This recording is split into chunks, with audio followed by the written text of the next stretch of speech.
નમસ્કાર, સમાચારો સાથે હું છું ઝિલન। સૌપ્રથમ વાત કરીએ અલ્પેશ ઠાકોરની એકતા યાત્રાનો આજે અંતિમ દિવસ છે।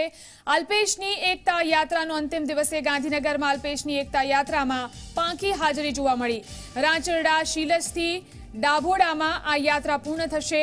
આશાબહેન મામલે અલ્પેશનો સૂર બદલાયો છે। અગાઉ કહ્યું હતું સમજાવ્યા છે, હવે કહ્યું આશાબહેનની વાત સાચી છે।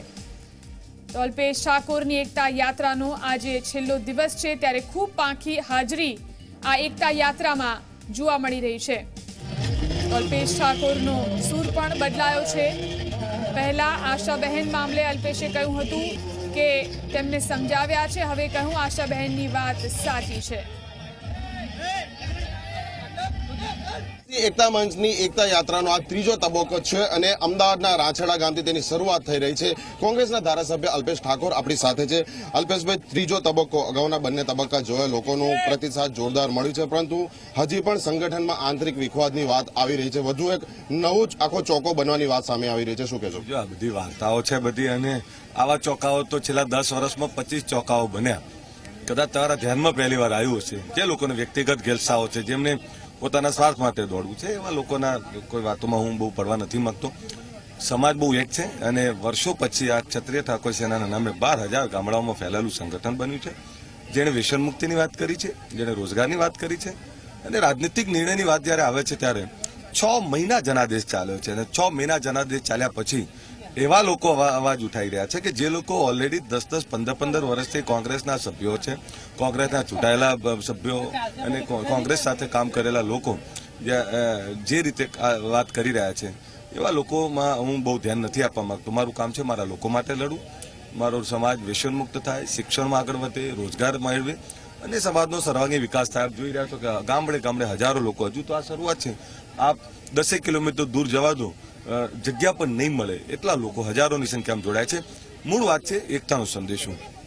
ઠાકોર સમાજની સાથે સર્વ સમાજ જોડાય અને સર્વ સમાજના ગરીબોની વાત છે, ગામડાઓની એકતાની વાત છે, સદભાવના ભાઈચારાની વાત છે, અને તમામ સમાજો, ઊંચ નીચ, અમીર ગરીબ, તમામ નાત જાતના ભેદભાવ ભૂલી અને બધા જ આવી રહ્યા છે। એટલે પ્રેમ, સત્ય અને અહિંસાના સંદેશાને, એકતાના સંદેશાને સમગ્ર ગુજરાતમાં પ્રતિસાદ મળી રહ્યો છે અને એમાં લાખો લોકો આવી રહ્યા છે। ઊંઝાના ધારાસભ્ય આશા પટેલે જે પ્રકારે રાજીનામું આપ્યું, આપની પ્રથમ શું પ્રતિક્રિયા રહેશે? નહીં, જો એમણે રાજીનામું આપ્યું, એમની જે સંગઠનની વાત હતી, જિલ્લા સંગઠન માટેનો જે આક્રોશ હતો, એની સામે ઓલરેડી પાર્ટીએ પગલાં લેવાનું ચાલુ કર્યું છે। તો પાર્ટી સંગઠનનું એમણે ધ્યાન દોરવું જોઈતું હતું। એમણે ધ્યાન દોર્યા પછી એમણે વેઇટ કરવાની જરૂર હતી, પણ જે રીતે એકદમ અચાનક રાજીનામું આપ્યું છે, એટલે મારે સમજવામાં પણ બહુ તકલીફ છે। અમે મળ્યા ત્યારે પણ તમારા જે પ્રશ્નો છે એ પ્રશ્નોને અમે સોર્ટ આઉટ કરવા તૈયાર છીએ। તો હવે એ પોતે જવાબ આપી શકે, પરંતુ એમણે રાહ જોવી જોઈતી હતી। તેમના રાજીનામા દરમિયાન તેમણે એ પણ કહ્યું કે ફક્ત હું નહીં, બીજા ઘણા કોંગ્રેસના સભ્યો આ જ પ્રકારની એક માનસિકતા સાથે તૈયારી કરીને બેઠા છે। કોણ કોણ હોઈ શકે? તમારા માટે કહેવાય છે કે કોઈ પણ ઘડીએ તમે ભાજપનો સાથ ઝાલવાના છો? નહીં, જો હવે કોણ હોઈ શકે તો એમને જ ખબર હતી, જવાબ આપી શકે, હું તો આપી ના શકું। પરંતુ 100% એમાં અમારી વાત જે છે, હું જે વચ્ચે વાત કરતો હતો, મારી વાત જ આ હતી કે ભાઈ ચૂંટાયેલી પાક અને સંગઠન આ બંનેનું સમન્વય હોય, બંને એકબીજાના પૂરક છે, અને બંને જો એકબીજા સાથે ચાલે તો જ પાર્ટીને અને સંગઠનને અને લોકો માટે કામ કરી શકાય। બાકી સંગઠન અલગ ચાલતું હોય, ચૂંટાયેલી પાક અલગ ચાલતી હોય તો કામ કરવું અઘરું પડતું હોય છે। એટલે અમારી વાત જ આ હતી કાર્ય પદ્ધતિની, અને એ કાર્ય પદ્ધતિ જ આ છે। ટૂંકમાં સંગઠનની સંચાલનને લઈને તેમની જે વાત છે એની સાથે આપ સંમત છો આશાબેન સાથે? નહીં, હા, જો સંગઠનની બાબતમાં નાની મોટી ખામીઓ છે એ અમે સ્વીકારીએ છીએ, હવે સુધારવાનું ચાલુ પણ થઈ ગયું છે। પણ મેં કહ્યું ને કે સંગઠન અને ચૂંટાયેલી પાક એ બંને ભેગા રહીને ચાલે તો જ પાર્ટીને ફાયદો થાય, તો જ લોકોને પણ આપણે ફાયદો કરાવી શકીએ। ખૂબ ખૂબ આભાર।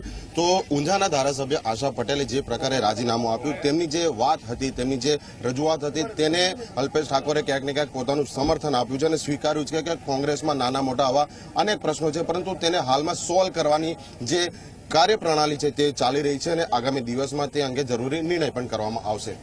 રાંચરડાથી કેમેરા પર્સન સાગર સાથે અર્પણ કાયદાવાલા, ઝી 24 કલાક।